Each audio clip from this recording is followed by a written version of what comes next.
Good morning, beautiful people. So I just had to jump on to share with you some lessons that I learned from Genesis 16.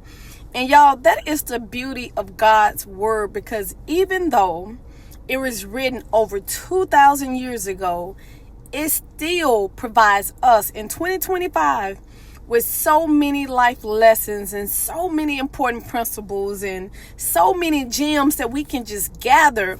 And so I'm about to go into work, but I just had to share this with you all, because sometimes you know how you're reading the word and you just get excited about that thing. And so that's how I'm feeling. And it's funny to me because sometimes I have read chapters 10s or 20 of times, and every time I read it, I get something different from it, right? And so let me just share with you all the 3 lessons that I've learned from Genesis 16, right? And Genesis 16 is talking about Hagar and Ishmael. So if you're wondering who Hagar is the lady that Sarah told Abraham to go sleep with, which was her maid, to have a child, because, of course, Sarah was barren. And plus, she was way past her childbearing years, right?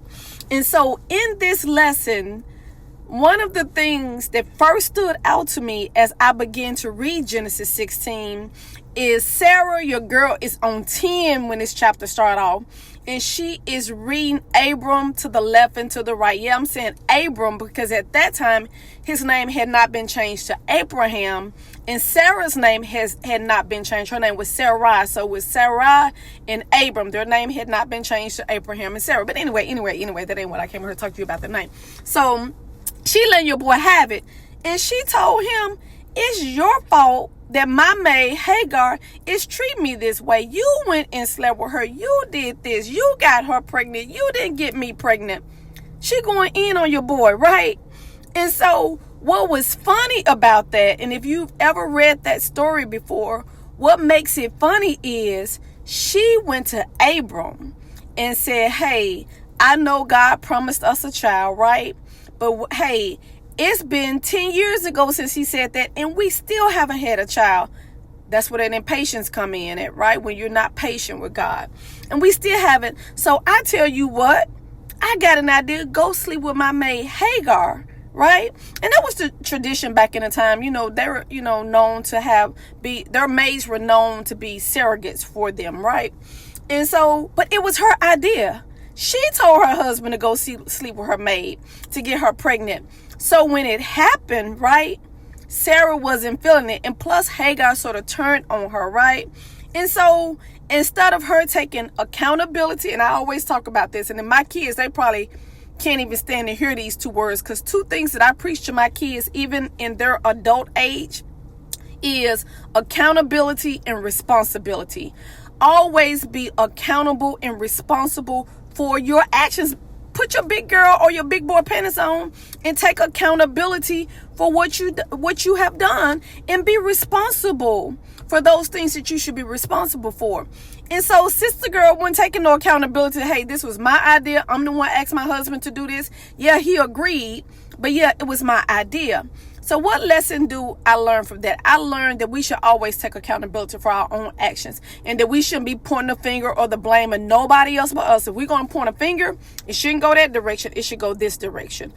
Sometimes we have to say, I'm the problem, right? I'm to blame for that. That was my fault, my bad, right? And so Sarah wasn't doing it. She wanted to point the blame. So the first lesson I learned from that is always take accountability. So the second thing that I learned out of this story, so she going back and forth. And so Hagar, after she had Ishmael, right, that was the son that she had with Abram, right, your girl got a little bit beside herself. Now keep in mind, she was a maid, right? She was Sarah's maid. But after she had Abram's child, she started feeling herself a little bit like, I ain't got to do what she tell me to do. And as a matter of fact, that was the reason in chapter 16 she ran off, because Sarah was giving her orders, and she was like, look, chick, I ain't trying to listen to you, okay? I ain't trying to hear nothing you saying. I ain't doing nothing you saying. I'm like the other wife, right? And so she takes her boy and run off into the heat of the woods, of the desert, right? And so when the angel of the Lord found her, it was funny to me. He didn't just say, hey, Hagar, what are you doing out here in this heat with your baby, right? He had to get her attention, and he called her Hagar, Sarah's maid, what are you doing out here? He had to remind her of her role. He had to remind her of where she came from. He had to remind her of who you are.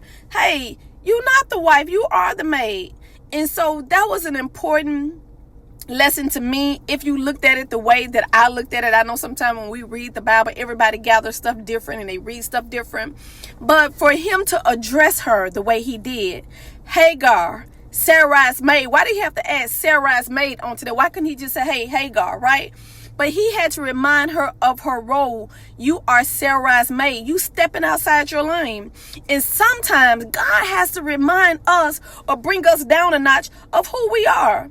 You know, we are sinners saved by grace. Do you hear what I'm saying? We are sinners saved by grace. We need God every step of the way, every second, every minute, every hour of the day. But sometimes we get these little degrees behind our name, right? Y'all see, I got my whole little DMP on my jacket, right? Don't make me nobody, though, right? I don't care how many doctor degrees I got, and I got 4 degrees. Not 4 doctors, but I got 4 degrees. But I'm still nobody. I'm still a sinner saved by grace.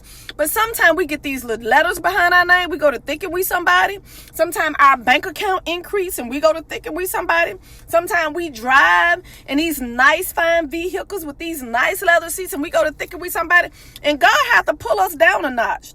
He has to pull us down a peg or two and remind us of who we are. Hey, you my child, you my son, you my daughter. Don't get beside yourself. I don't care how much money you got. You can't put breath in your body. I don't care how many degrees you got. You can't make that heart beat.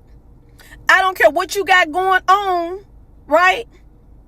You still supposed to be my witness. Don't get beside yourself. Remember who you are. Remember where you came from. Remember the gutter that I brought you from. Because if we're honest, God has brought us from the guttermost to the uttermost. But sometimes we go outside our lane, right? And so that's what happened with your girl Hagar. She got a little bit beside herself because she was able to birth the child and Sarah wasn't. So, hey, I ain't even doing what you telling me to do. The nerve. Can you imagine going in on your job and telling your boss what you ain't going to do? I'm about to go and work in 5 minutes. Right? I can't imagine going in there telling him what I'm not going to do. Right? You have to stay in your lane. And so that was another principle that I learned from this. But the most overall principle that I learned, which is why this whole thing happened in the first place, because it wouldn't have been no Ishmael. Hagar wouldn't have been running off from the desert. Sarah wouldn't have had to be going off on Abraham if the principle of patience was followed. It wouldn't be no Genesis chapter 16. So that's the overall and overreaching lesson that I learned from this chapter. And that is, have patience and wait on God, no matter how long you have to wait. Patience is a virtue, and we have to realize, because we stay in a microwave generation where we want everything our way, right? We want it when we want it, and we want it fast, right? We don't want to have to wait on anything. That's why I call us a microwave generation, because we want it now, right? And then we got this Burger King mentality. We want it our way. Not only do we want it now, we want it our way. So not only do we have a microwave mindset, we have a Burger King mindset. Give it to me now and give it to me how I want it, right?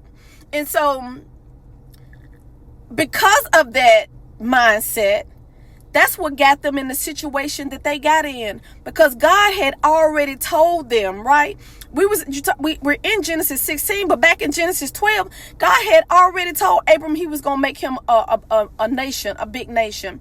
He had already promised in Genesis 15 that Sarah was going to have a child. He had already told them that. And so, but they were impatient. Now, they were impatient, but I'm going to just be honest. Your girl understand why she was impatient. Because when God told Abram and Sarah they was going to have a child, right? Abraham at the time was 75. Sarah was 65. Because, Abram is 10 years older than Sarai. So, Abram at the time was 75. Sarai was 65. Do you know what age they were when they had Isaac? Abram was 100 and Sarai was 90. So from the time God made that promise, they had to wait 25 years. 25 years on the promises of God. Now that's a long time, right? so I can sort of understand, so I ain't judging my girl. This is no judgment zone. I ain't judging her for her impatience. I've been impatient. You've been impatient. We all been impatient, right? So that is a long time. But what that lesson teaches us is that God don't work on our time. He not on our clock. God work on his own timing. But the beauty of his timing is that his timing is perfect. He's an on-time God. He may not come when you want him, but he is right on time. And so when he had Isaac, he was on time. Now to Sarai and Abram, he may have taken a long time, but he knew the time, the day, the hour that Isaac needed to be born. And that's what we have to realize. No matter how long it takes, if God tell us something, be patient, because we have to realize, if we don't realize anything else from God's resume, is that he's a faithful God. He's a man that he should not lie. And he always come through on his word, baby. Every single time he has not failed us. We just have to think about that. And so no matter how long it takes, we have to be patient and we have to wait on God. Man, that chapter, it just got me excited this morning. I'm finna go in there with a smile. Anytime I'm learning something from the word of God, I'm just excited. And so the overall thing, like I said, is just being patient. Just waiting on God and God's timing, right? And if you wait on God, that's how you end up with the Isaac instead of an Ishmael. And that's a whole different story. If y'all know how our boy Ishmael was a little bit wild. But anyway, that's another story for another day. But on that note, you all, happy Wednesday. I pray that you have a blessed and a beautiful day.